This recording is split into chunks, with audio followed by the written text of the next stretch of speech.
it's hard to see because it's dark, but I'm headed out. Let's see what we get today.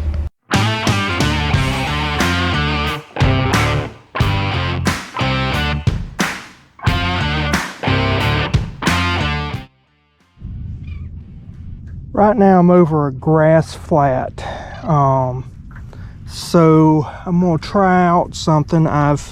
What I've done is I bought a cream lure, and it's just the blue and white shad color that they have, and I painted it some red and white. The paint isn't sticking very well because of the chemicals in the plastic, but I'm hoping this will mimic a blue crab, because I've been seeing some strikes right here on top of the water, and so I'm hoping that this right here might induce a strike, and we'll see.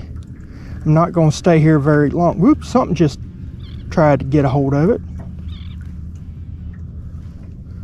So something just struck, but was like a small thump.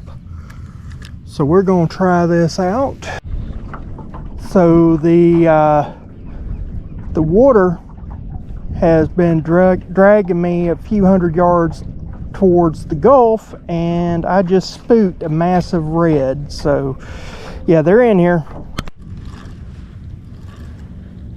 Now I've talked with Southern Salt, the YouTube channel. He also makes baits. He's based out of Lower Alabama, or LA as we say here in Florida, and he does some fishing here in Northwest Florida, Mississippi, places like that. He goes as far as Louisiana. Much bigger channel than mine, and I told him about my issue with trying to find blue crab mimicking lures, and the fact that blue crabs are about to, you don't want to do that, that they're about to start moving to deeper water, and that this is the time that a blue crab bait works well. But you know, Walmart, Academy, you know, Dick's, none of them have any type of blue crab mimicking baits. So he said that he's got something coming out, so I'm looking forward to that. So if you will, check him out, and as soon as he releases that, if I can get my hands on one of those baits and it's not too late, I'll even do a review and tell you what I think of them. So, you know, please stay tuned for that. Anyway, I'm gonna work these weed lines. These are this is actually where a river, a well-known river, goes into a bay around here, and so I'm just working these lines because this is where redfish like to come in and feed, and there's a ton of blue crabs and stuff of that nature, and so I'm just kind of poking along, not trying to catch any bass, although you can catch a bass here just as easily as you can catch a redfish or any number of critters. I've caught, well, if you've seen that fishing video where I did the bass tournament with Ricky Wallace, Knife Works and Homestead, he was just trolling this area, and I caught well, he wasn't trolling, he was working the trolling motor, and I was trolling, and I caught a speckled trout here. So you can catch any number of things. I'm just piddling right now. I'm not even close to where I want to be, but if all you're doing is traveling, you're not fishing, although I tend to be catching grass fish more than anything, but if all you're doing is traveling and you're not fishing, you're missing out on a lot of opportunity. There's needlefish trying to eat my lure. Something interesting about the blue crabs I want to talk about. This isn't supposed to be a talking video, but I figured that I'd be talking a little bit about redfish in general. since that's one of the species I'm targeting today. Redfish or red drum, they feed mostly on crustaceans. Oh, there's a little gar right there. I'm also targeting gar today, so that's neat. That's a Florida spotted gar, or Florida gar. But what I was going to say about the blue crabs is that when you see the ones with the red tips on their claws, most of the time that is females. And game biologists are now saying that the females of the blue crabs only mate once in their life. Now, I don't know about that, but that's what they're claiming. And a female blue crab, so the ones with the red claws, they can store sperm in their body for months, evidently, according to these biologists. And then whenever they're ready to lay their eggs, they don't need to find a male because they've already got what they need. And then they'll fertilize the eggs with their stored sperm from their boyfriends, and that they'll lay their eggs. There's a bunch of little bait fish right there, but the underside of the female will have kind of a triangle shape, almost pyramid shape, what some people would describe it as. The male has a kind of triangular shaped underside as well, but it's real long and skinny. And then after the female has mated, then and after she has laid eggs, one time that triangular shape or that pyramid shape will go away, and she'll have a real round section with a little triangular tip on the end. So it may be in the future that you see female blue crabs either prohibited, or you'll probably have to see what type of underside that she has on her carapace, that, you know, showing whether or not she has laid eggs before or not. But it's quite interesting. It's not that new knowledge, but it's still fairly new among anglers. And so the crabs will go to deeper water, as I said earlier, and then after they go to deeper water, the redfish will change over. Now, we have another type of crab in this area called a fiddler crab, and redfish will turn on to fiddler crabs. And of course, other fish like sheephead and all that, when it comes in colder, they'll eat the fiddler crabs. But redfish will start feeding on fish. And when you're doing that, anything that is gold tends to get redfish's attention better than any other color. And so once it gets real cold and I don't see any blue crabs anymore, I'll switch from using a blue and white or blue, white and red like I have, and I will go to a gold, either a gold spoon. If somebody like, you know, Southern Salt, he produces some baits called a hoodwink, and sometimes he'll do them in gold. Those colors do really well, and those baits do really well. And so that's what I'll go for there, or I'll use a gold shiner of some sort, made by who knows who. So it's not like bass fishing. Colors do matter, but not as much for redfish. You're basically trying to go with what they like.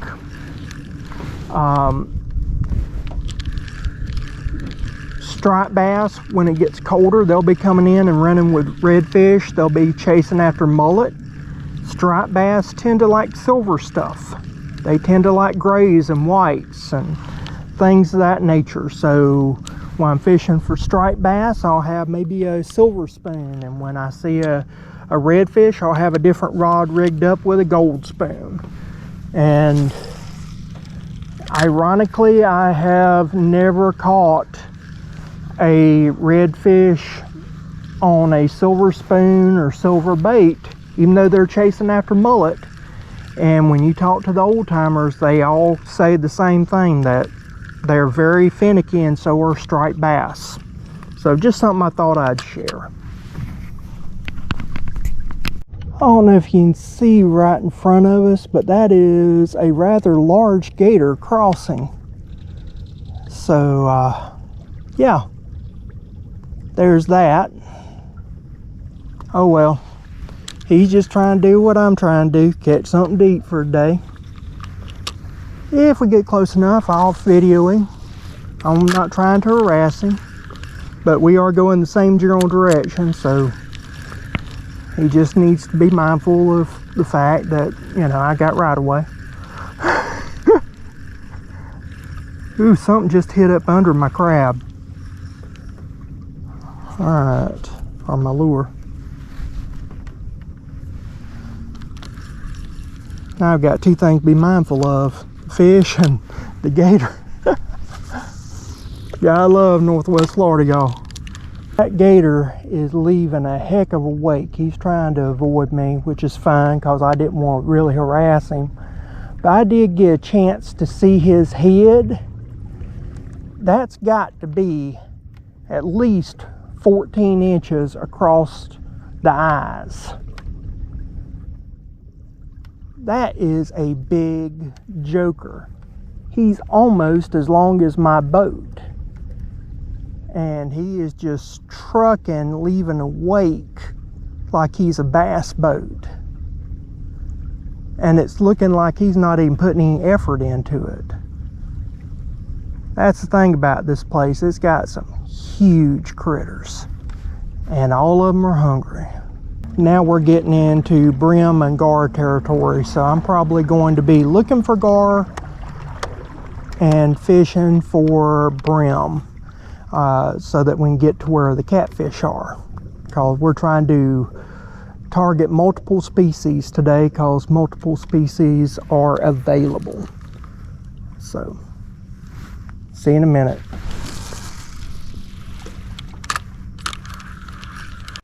I'm hoping you can see this, but mullet are running up in here. Got like 6-7 inch mullet at least. So definitely got bait running.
So we're also setting some catfish lines out here today. Notice I got gloves on because I'm using a recipe similar to what David from Stompin' Dirt channel uses. So I've got chicken with some Kool-Aid and garlic. And in Florida, you have to have these stupid tags on your lines with your address and name and all that crap. But I've got this Day Glow red chicken with garlic, and then I'm gonna go ahead and put a little flag to mark where I'm at, and I'm just gonna set these lines here, so I'll come back if we have any action. I don't know if you can see them out in front of me, but we have some rain minnows. So something is getting the minnows stirred up right about here where the boat is, and they make it look like rain. And so it's looking like little rain showers everywhere around. They'll come and go. Okay, so I'm gonna try these gulp crabs. It's the only thing I could find. I've got it on a 2/0 circle hook with a slip sinker. So I'm just gonna toss it out there in the hopes that maybe a redfish be running around looking for some crabs. I was just looking at a school of mullet, and then all of a sudden something started pulling at my crab bait. So I'm gonna go ahead and crank this down a little bit, see if I feel anything. Oh yeah. See what we got. We got something.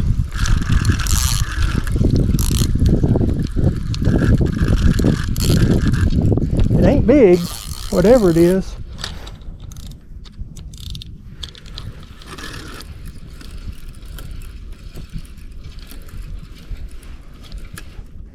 I did something you're not supposed to do. Well, he may be bigger than what I thought, but I did something you're not supposed to do. I jerked.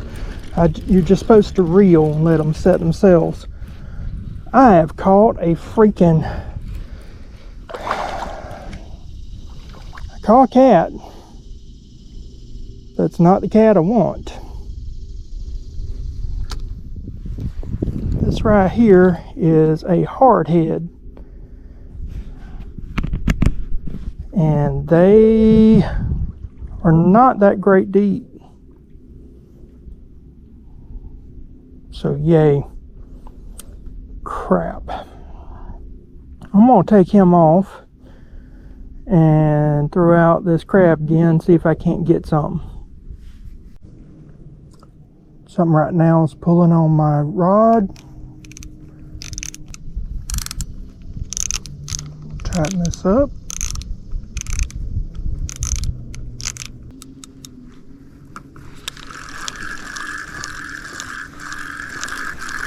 There we go. Oh. Did it come off?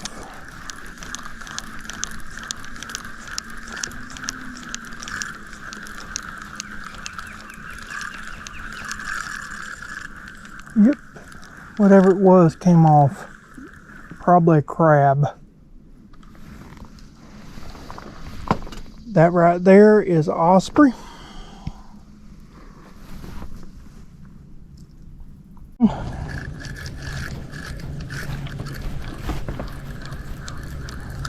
See what we got here. Probably another catfish. Not fighting. No, it's fighting. Not hard. I'm thinking this is a small one. Let's get you up and see what you are. Man, you're not wanting to come up off the ground.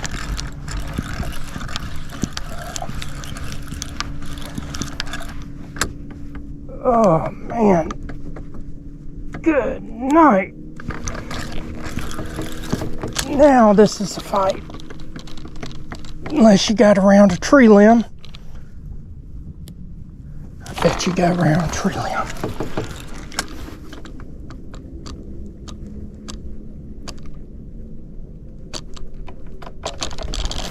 Oh, it came undone. Alright.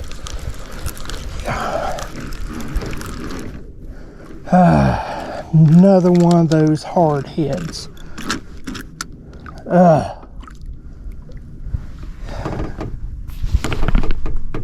Just let y'all see that for a moment. Yay. Don't care for the hard heads. Alright, I'm going to get him off. And we'll go from there. Say goodbye, kitty cat. Y'all ain't gonna believe this, but I've got another hardhead. I didn't even know I had him on till I got him almost to the boat. These things have hardly no fight sometimes, and these are just, they're not edible. So I'm gonna let this one go. I mean, they're pretty. If they were just edible, that'd be nice. You could catch a bunch of them around here because they're everywhere. Alright, so we're taking up the first line. I'm going to go to a different place. So let's see what we got. Looks slack, so I'm thinking nothing. They ate the bait. Great. Sonny boy. We have a turtle. And that is a soft shell turtle. You can eat them. And we're taking it home. So I've got to figure out how to get it unwrapped and not get bit. So this is going to be fun. Yeah, there he is.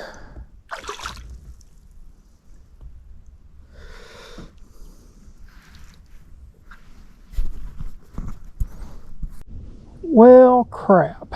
There is a executive order prohibiting the taking of soft-shell turtles in the state of Florida.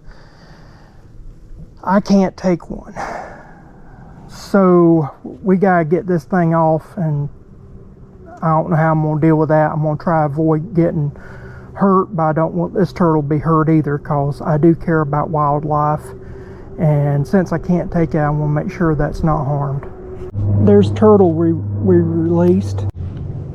Well, that turned out to be crap.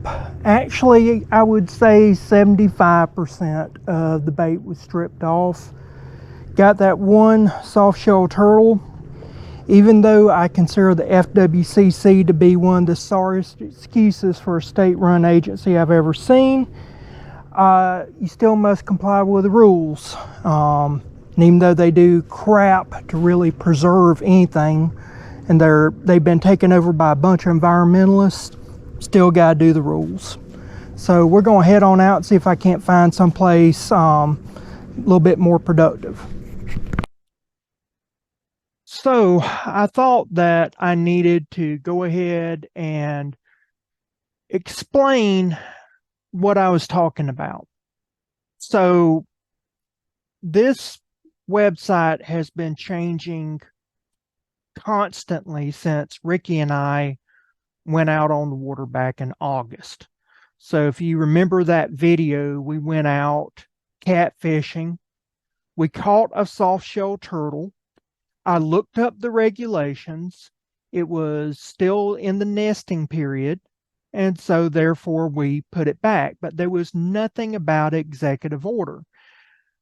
From the date of that fishing trip that you're watching, or the fishing trip that you're watching with this video, to yesterday, which that was 9/24, so that was a Sunday, 9/24/2023. That, because I filmed 9/23/23. That website had already changed, and there was more information about this. So they are changing their site, changing information, and this is supposed to be from executive order in 2021. From what I've read and gathered, I'm showing you the screen so that you can kind of see what's going on. There was executive order, and you see it here. So thank you, Ron DeSantis, for nothing. So it's Executive Order 2119. And so it is saying that the FWC is investigating a virus and that they've detected it in turtles. And so this virus name is Turtle Fraser virus 1, TFV1, and that was previously named Turtle Bunya virus, TBV. And so this TFV1, if you read it, they're prohibiting a number of turtles. So basically, you might as well just say in the state of Florida, all freshwater turtles are now prohibited from being taken until further notice. And so this includes red-eared sliders. So if you look at red-eared sliders, back in February, this order, I believe 2119 was done back in, I want to say March, that it was signed into order, March of 2021. February 2021, so a month before, the FWCC and Florida's administrative codes actually put the red-eared slider on a list of conditional non-native species not to be taken. Now, that's interesting because a red-eared slider is a non-native species and is listed as one of the 100 most invasive species in the world. And so when I was saying the FWCC or FWC does not protect wildlife and they don't care for wildlife, this is a good example. A known non-native invasive species, and they're prohibiting the taking of them. That makes no sense. But in this executive order, going back to that, basically all freshwater species of turtle are prohibited now. And they focus on specifically your soft shells. There's multiple types in Florida. You got the Florida soft shell, the smooth soft shell, the spiny soft shell. And then it goes into talking about yellow belly sliders, that they're impacted. And then there's also various cooters, and cooters are a type of turtle, and snapping turtles. So which snapping turtles are already prohibited and cooters were already prohibited. So you couldn't take them anyway. And so then you look at it and you say, all right, well, this TFV1, if they're really worried about it, then what does this order do? And it prohibits the taking and transportation of known carriers. And that you're not to move or relocate any turtle species. And this is to minimize any additional potential spread. Okay, so they don't want you taking these animals and moving them about in environments, and also they're not wanting you to take them home for consumption. Okay, so they're obviously they must be worried about us then. Well, you look at it and they tell you about the dangers, because this mindset of the environmentalists, so the far left, not conservationists, which this is supposed to be a conservation commission. So the right, that's what their name is, Florida Wildlife Conservation Commission, FWCC. They're supposed to be talking about conservation. Well, they're environmentalists. They're not conservationists. And so they have a far left leaning. And so the first thing is to scare you, like with the other issues that's been going on since about 2020, March 2020 forward. Scare tactics, same thing here. So they're talking about potentially dead turtles and infected turtles. And so you're thinking, oh, this has got to be dangerous. And so I don't know if you ever known anything about soft-shell turtles. They are very fast. So if you put them on the ground, it's hard for a person to outrun a soft shell turtle.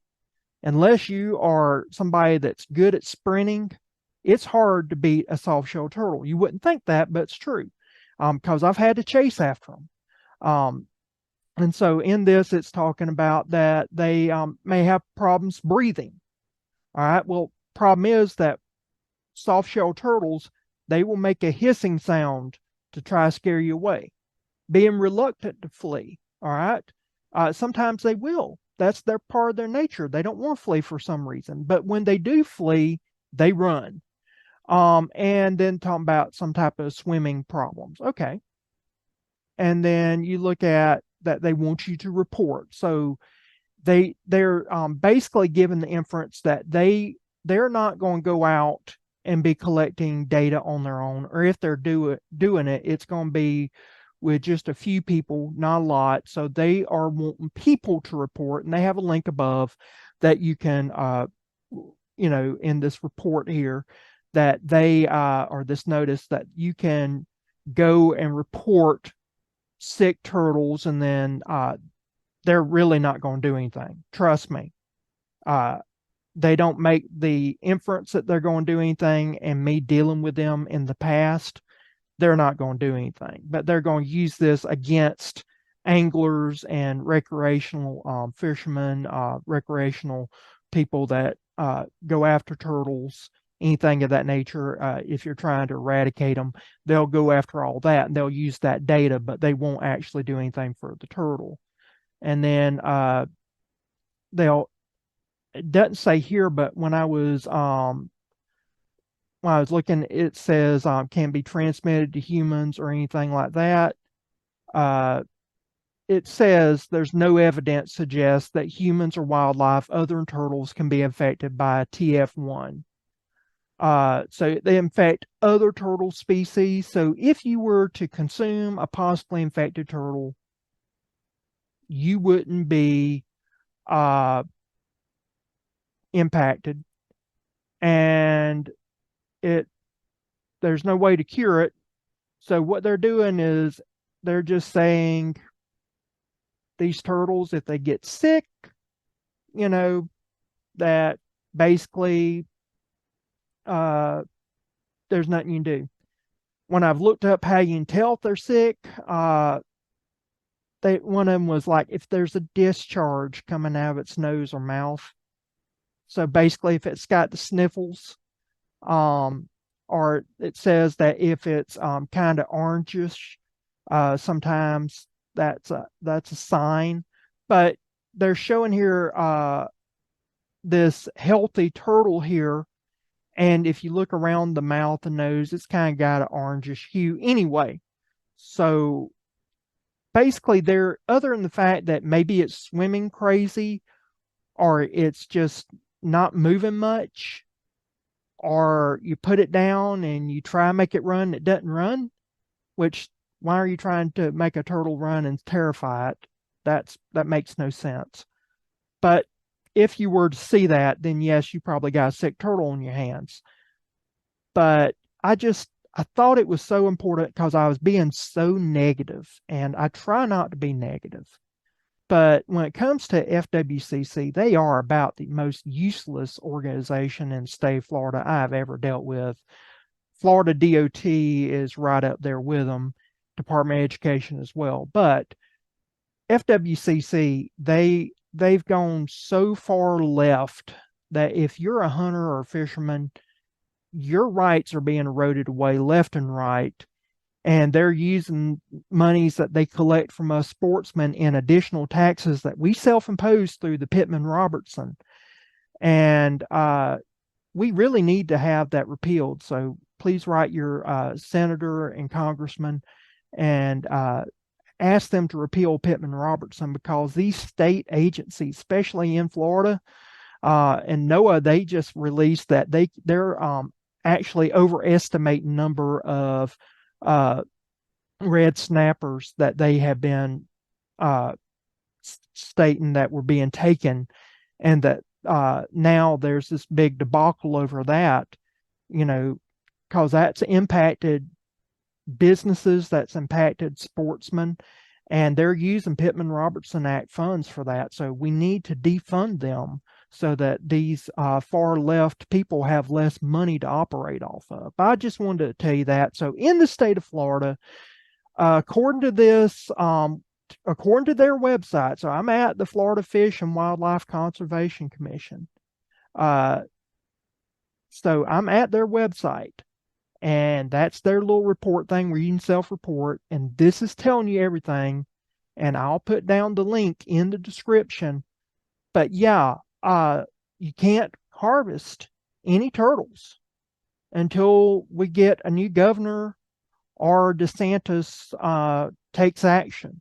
And trying to get DeSantis say that he was wrong or change his mind, that ain't gonna happen. So just wanted to let you know that, let you see what's happening. Yes, I sometimes sound negative, but this is the background that I'm trying my best to show you and be a little bit more articulate about, so you can understand what's actually going on here. So with that, we'll continue on with the video. I don't know if you can see it in that water right there. There's a little slider in that stump just working its way around there feeding. Kind of neat watching the ecosystem. I'm in a protected little basin here along the river system. Put out some lines. There is something huge in here. I'm thinking it's a big gar, so I'm gonna try my luck with that. I always hate this saying, but it's true. There's a reason why they call it fishing and not catching. Oh well, had a good day. I saw some dolphins coming in, but I did not film the dolphins because I had my life preserver on and I was going across the bay. I didn't want to try to get in anybody's way because there's tons of boats coming in. But anyway, I hope you enjoyed this video. Please hit like, subscribe, hit that notification bell. If you're on Rumble, please let me know that you watched this video. I get a lot of bad information about Rumble. I'm gonna test it out and see if it works. With that, I'll see you again next time, guys.